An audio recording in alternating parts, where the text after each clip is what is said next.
பக்தர்கள் அனைவருக்கும் அன்பு வணக்கங்கள். என் அன்பு குழந்தையே, உன் துணையின் ரகசிய உறவை பற்றித்தான் இப்பொழுது உன்னிடம் கூற வந்திருக்கின்றேன் தங்கமே. இதை நீ தனிமையில் கேள்.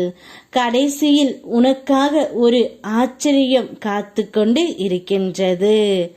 உலகில் சிலர் உன்னை தங்களுடைய தேவைக்கு மட்டுமே பயன்படுத்துகிறார்கள் என்று நீ உணர்ந்தால் அதில் துக்கம், கோபம், மன சோர்வு தோன்றுவது இயல்பானது தான்.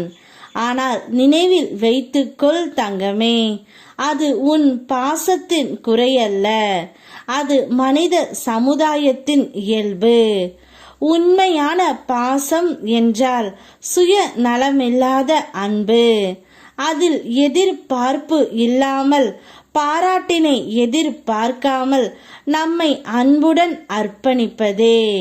சிலர் உன்னை தங்களுடைய தேவைக்கு கொண்டு பயன்படுத்துகின்றார்கள். அதை நோக்கி நீ உன் உள்ளத்தில் ஏமாற்றம் உணராதே தங்கமே. அது உன்னால் செய்யப்படும் அன்பின் மதிப்பை குறைக்காது. இந்த உலகில் உன் அன்பு, உன் மனதின் திறமை, உன் உண்மையான பாசம், அவை எப்போதும் உன்னோடு இருக்கும். நான் எப்போதும் உன்னை பாதுகாக்கின்றேன். நீ உன் துணையை நினைத்து கவலைப்படுகின்றாய். அவர் இப்பொழுது என்ன செய்கின்றார், எப்படி இருக்கின்றார் என்பது உன்னுடைய மனதிற்குள் ஓடிக்கொண்டு இருக்கின்றது. உன்னுடைய துணை உனக்கு தெரியாமல் ஒரு ரகசிய உறவில் இருந்து கொண்டு இருக்கின்றார் தங்கமே. அதாவது நீ நினைப்பது போல் இல்லாமல் ஒரு நண்பனாக பழகி கொண்டு தான் இருக்கின்றார். ஆனால் அவளிடம் அவர் சொல்வது, நான் என் துணையை மட்டும்தான் நேசிக்கின்றேன். கடந்த சில காலமாக நாங்கள் பிரிந்து இருக்கின்றோம். எங்களுடைய பிரிவு நிரந்தரம் அல்ல. நாங்கள் இருவரும் கூடிய விரைவில் சேர்ந்து விடுவோம்.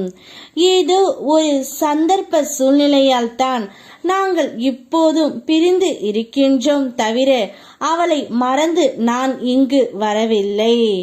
ஆனால் அனைவரிடமும் அவள் என்னை பற்றி தவறாகத்தான் எடுத்து உரைத்து கொண்டு இருப்பாள். என்னுடைய துணை ரகசியமாக ஒரு உறவை வைத்திருக்கின்றார் என்பது தான் அவளுடைய மனதில் தோன்றி இருக்கும். ஆனால் நிச்சயமாக இக்காரணம் கொண்டும் உன்னுடைய துணை ரகசிய உறவில் இல்லை தங்கமே. அவர் உன்னை மட்டும்தான் நேசித்து கொண்டு இருக்கின்றார். வாழ்ந்தால் உன்னை மட்டும்தான் வாழ்வார். நிச்சயம் அவருடைய மனதில் இருப்பது காதல் அல்ல, ஒரு பாசம் மட்டும்தான். நிச்சயம் கூடிய விரைவில் அவர் உன்னை தேடி வருவார் தங்கமே. எக்காரணம் கொண்டும் எந்த ஒரு சூழ்நிலையிலும் அவரை நீ தவறாக நினைக்காதே. இதுதான் உனக்கு ஒரு ஆச்சரியமான செய்தி தங்கமே. இதுதான் உண்மை. உன்னுடைய துணை மிகவும் நல்லவர். உன்னை மட்டும்தான் நேசிக்கின்றார். நான் உன்னோடு இருக்கின்றேன்.